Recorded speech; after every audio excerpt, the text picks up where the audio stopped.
Good morning, everyone. Welcome to Environmental Science of Week 4.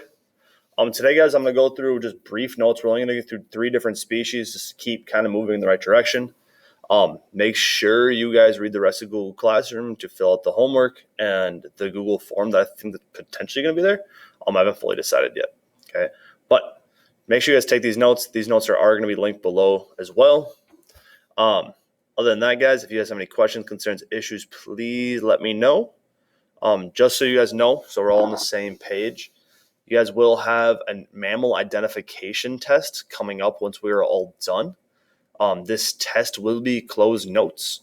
And how I'm going to do this is the students that are going to take it on Monday or Tuesday. So my A students will take it on a Tuesday so I can monitor them. And then my B students will either take it on that Thursday or Friday. And I'll have a second version for them. And then for you distance learners that are also watching this video, you guys will also get a third version of the same test. But this test will not be so multiple choice. It'll be more extended response and open responses, just to reassure of like not cheating and things like that. Okay, they're all going to be under the same concepts, all under the same basis of mammal identification, but just 3 different versions, guys.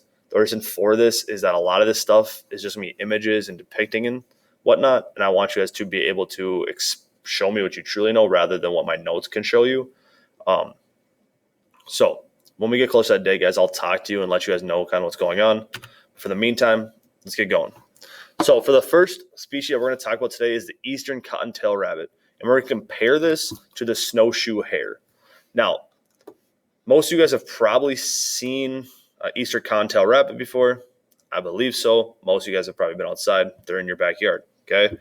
Now, snowshoe hares, guys, they do not live in our area. They are found farther north, and they keep progressively moving farther north as well. And we're going to talk about that today as well, okay? But I want you guys to understand something right away. Snowshoe hare over here on the left, yes, it is white. But this is also a snowshoe hare over here on the right during the summertime, okay? So the colors of these two are similar, but they're not completely. And we're going to kind of talk about some key ways to identify between the two, okay? So first thing, cottontail rabbits, guys, they prefer suburban areas. As for the snowshoe hare, though, they prefer thick, brushy, wooded areas, so it's not the same habitat. Now, the cottontail rabbit's going to be significantly a little bit smaller, so 12 to 16 inches, while the snowshoe hare is 14 to 20 pounds. Or, dang it, 14 to 20 inches. My bad. That'd be a huge rabbit if it weighed 20 pounds. But 14 to 20 inches, okay?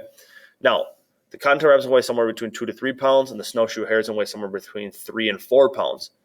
Now, cottontail rabbit, guys, are going to stay the same color all year round, but the snowshoe hare is going to change from gray in the summertime to white in the wintertime. Now, the snowshoe hare does have large back feet. Why do you think they have this? If your response said something like they have to run in the snow and larger surface area keeps them on top of the snow, you are correct. Okay, snowshoe hares, guys, are typically found in areas of a lot of snow. Now, if they're not able to run in the snow, they're easy targets or easy prey for things like Canada lynx. Okay, so they need to be able to run around, be sufficient in the snow, and be able to move from place to place, and get going pretty quickly. Okay, now snowshoe hares also have very large ears comparatively to the cottontail rabbit. And real skill what this is for, guys, is so they're able to hear a lot better because they're more susceptible to predators, being that they live in thick, brushy, wooded areas compared to your like suburban areas. Now, one interesting part about this is that the babies of a cottontail rabbit are altricial, while on the other side, snowshoe hares are precocial. Now, most of you guys have no idea what this means. Realistically, altricial means that they're incapable, and precocial means that they're capable. So altricial would be something like humans. We are born and we're not able to do anything on our own. We can't walk, we can't move really, we can't feed ourselves, nothing like that.